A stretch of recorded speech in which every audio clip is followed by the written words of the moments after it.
The U.S. Envoy to Uganda, DeLisi, has today launched a scathing attack on government for relying on draconian Public Order Management Act to clamp down on civil liberties. DeLisi was speaking at Makerere University, where he launched a human rights expo aimed at promoting human rights awareness among students, academia, and the general public.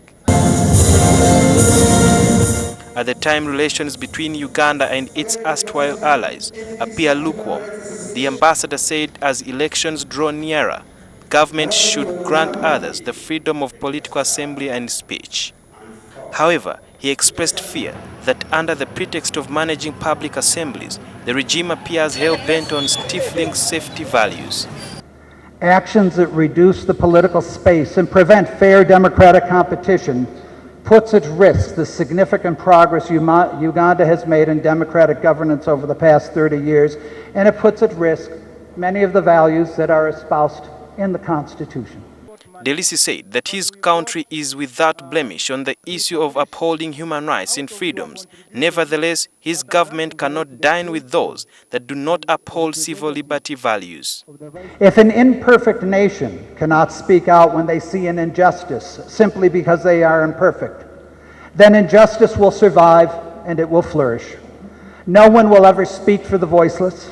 No one will ever stand for the defenseless. And no one will push back against those who abuse human dignity for political gain or to satisfy senseless hatred based on race or faith or gender. His comments come at the time Washington warned that it would review its relations with Uganda after the president signed the Anti-homosexuality Act amidst flack from the West.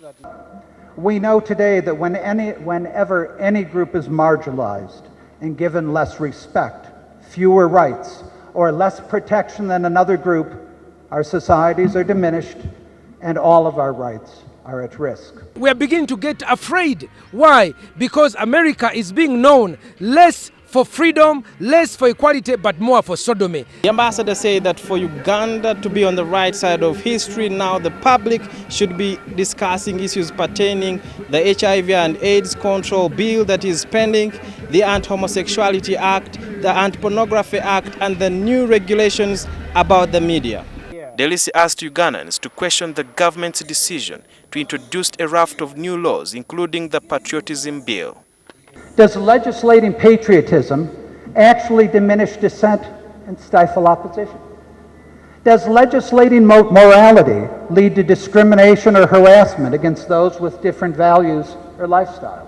I believe that we need to have a society of inclusion because basing on our Constitution of Uganda, we do not need to contradict our laws, and our laws also protect the minorities. People need to be informed and educated about their rights.